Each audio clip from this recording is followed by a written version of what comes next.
Hello बच्चों, let's read this question.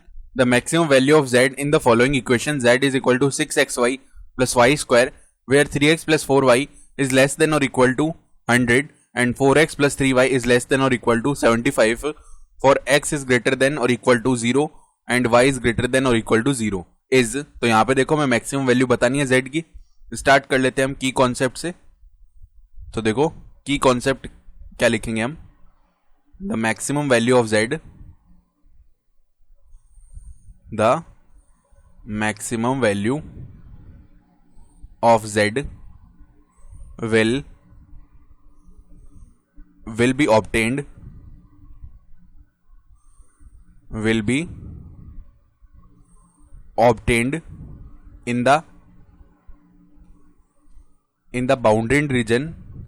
the bounded region of these curves.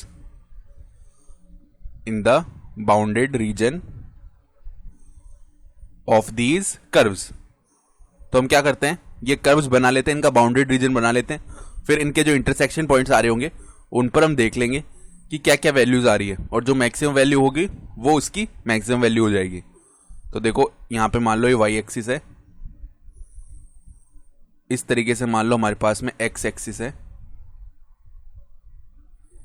ठीक है, ये हमारा क्या हो गया, एक्स एक्सिस हो गया. तो जो पहली लाइन है, चलो x is greater then 0, y is greater then 0, इसका मतलब फर्स्ट क्वाड्रेंट में बात हो रही है.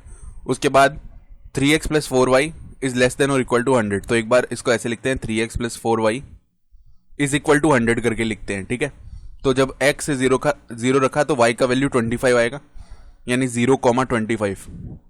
यहां से ऐसे पास करती हुई जा रही होगी लाइन, और यहाँ पे x एक्सिस को कहां पे काटेगी, जहां पे y 0 हो जाएगा. तो y जब 0 हुआ तो x का वैल्यू आ जाएगा 100/3. तो यहाँ पे 100/3, 0 ये बन जाएगा.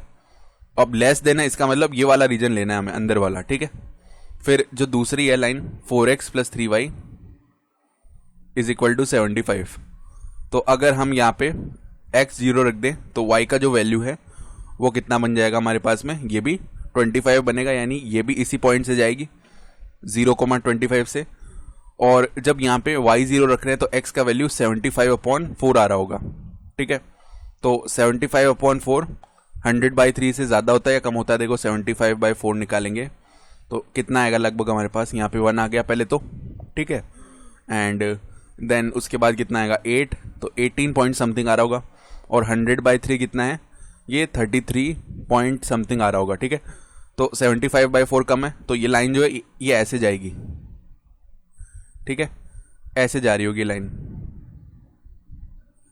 ये हमारा 75/4, 0. ठीक है, ये हो गया. तो अब देखो हमें क्या करना है, ये इससे भी लेस देन होना चाहिए रीजन. ठीक है, तो अब यहां पर ये वाला रीजन हमारा बाउंडेड रीजन आ रहा होगा.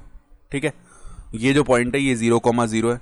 तो हम कहां कहां चेक कर लेते हैं, जो बाउंडेड रीजन के इंटरसेक्शन पॉइंट्स आ रहे हैं, एक तो 0,0, एक 0,25 और एक 75/4, 0. ठीक है, तो अगर हम z की वैल्यू लिखते हैं किस पे, z की वैल्यू लिख रहे हैं 0,0 पे, तो वो देखो क्या आएगी, 6 मल्टीप्लाई में 0 मल्टीप्लाई में 0 प्लस 0 का स्क्वायर, तो ये 0 ही बन जाएगा.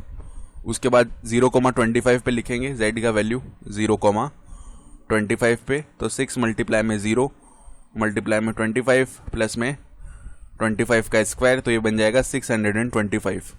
फिर अगर z का वैल्यू हम लिखना चाहते हैं किस पे, 75/4, 0 पे, तो ये वैल्यू कितना आएगा, 6 मल्टीप्लाई में 75/4 मल्टीप्लाई में 0. ठीक है, और प्लस में 0 का स्क्वायर, ये बन जाने वाला है. तो ये वैल्यू भी कितना बनेगा, 0 बनेगा.